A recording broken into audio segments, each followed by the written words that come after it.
oligarchical system. The Ba'ath Party has been in power for the better part of 50 years now. They are, and he and his father for 40. They have the party has people in every cadre in every village, every neighborhood. They have done a very effective job of divide and rule, both in terms of the ethnic minorities, but also a crony capitalist class. So in other words, they have much more of a social base than the other situations. A minority, to be sure, but a fairly sizable minority. So whether it be nonviolent struggle or armed struggle, this is going to be more of a challenge, certainly, than the other cases. As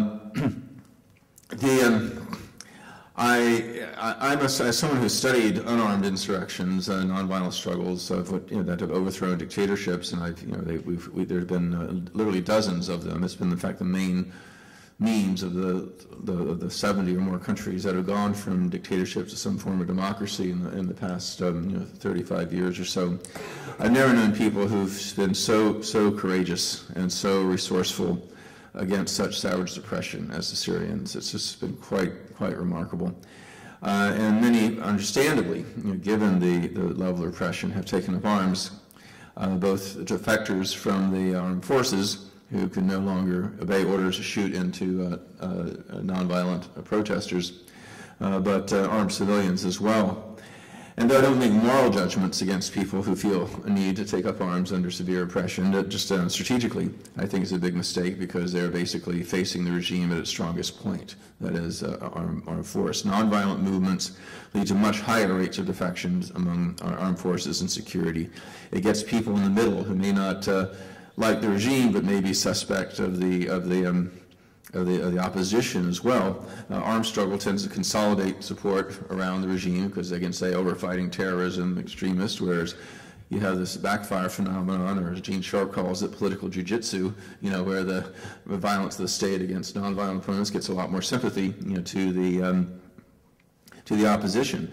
The armed struggle has given China and Russia an excuse to say, oh, this is not a massacre by a brutal regime against nonviolent protesters. This is a civil war, and why should the UN take sides in a civil war? And armed struggle, as we've seen historically, also tends to bring out more hardline elements. I mean, it's no accident that dictatorships overthrown through nonviolent movements, most of the time, with a few exceptions, have become stable democracies within a few years, whereas armed dictatorships overthrown by armed struggle more often become a new dictatorship. The martial values, the strict military hierarchy, the vanguardist mentality carries over to the post-regime order. Not to mention, often leads to chaos and militias fighting each other and coups d'états and the like. So for all those reasons, I really, it's disappointing that though understandable again, that it's taken on a more violent turn in recent months.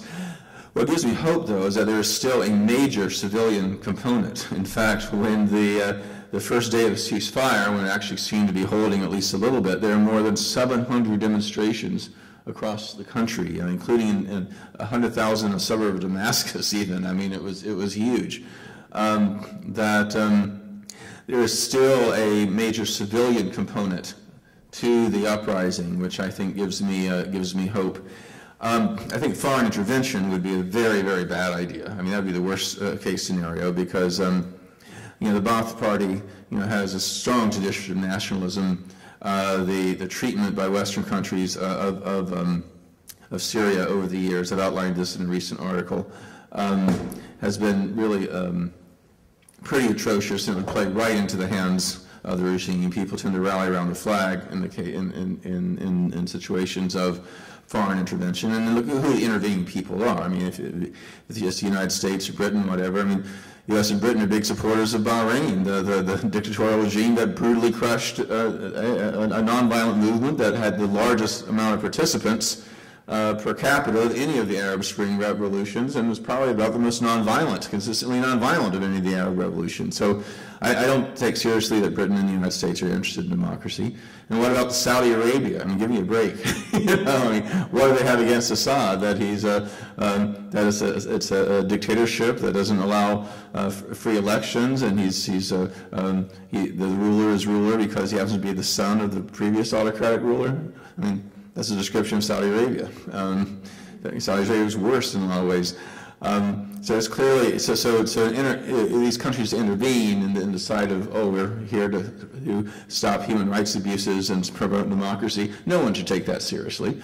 And again, it would play right into the regime's hands and encourage some of the more hardline Islamist elements. I mean, I think it's a much more diverse and democratic movement than some people claim it is.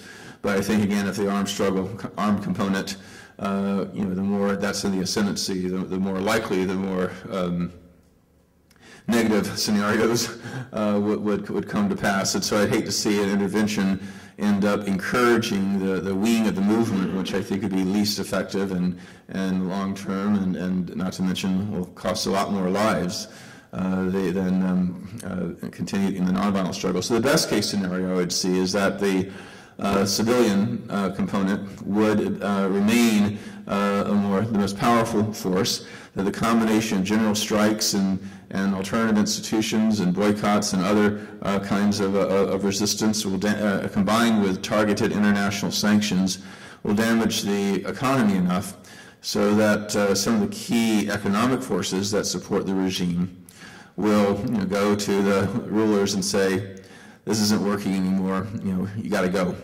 And if you think about it, this is what happened to another minority regime. The regime in Damascus is a minority regime led by the Alawite minority, which has about a similar percentage of the population in Syria as the whites did in South Africa.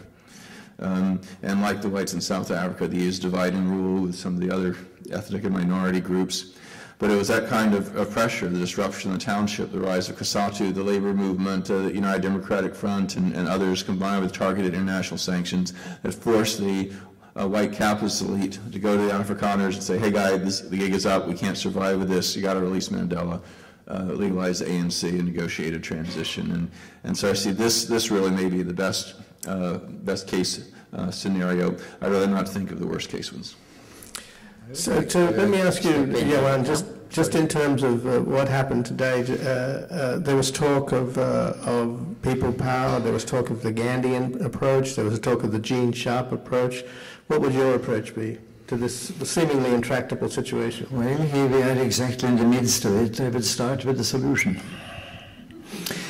And the way I would do that, with my knowledge of Syria and dialogues with them, is to ask a number of parties, what does Syria look like, where you would like to live? And you see, the point is, I'll immediately spell it out for you. But I think the UN, the Americans, and all of them put the cart before the horse. It also applies to the nonviolent movement. You see, Syria is not a country. It's an artificial construction of colonialism by joining together some vilayat, provinces of the Ottoman Empire, that came to the French when Sykes and Picot decided to share between the two of them the results of what I had brought about, promising the Arabs freedom, namely 2 colonies for France called Syria and Lebanon, and 2 colonies for England called Iraq and Palestine. What we are confronting today is the criminal policies of these 2 powers. Now, what you do when you're a colonial power and you just simply weave together, you take your vilayat and you put them together and you draw a line around it and you call it Syria, you call it Iraq, or whatever you want to call it, you call it Palestine, is that you get an entity with enormous fault lines inside. Enormous fault lines. You don't give a damn because you're going to rule it the way colonial powers rule. So they're not going to articulate that. Now suddenly colonialism is more or less over. It happened relatively early in the Syrian case. What do you expect that? Well, to run this, there is actually only one method, and that's dictatorship. You can take Libya as one example. and you got the dictatorship of the king first, from the Sanusi clan, and then you got the dictatorship of Gaddafi after that.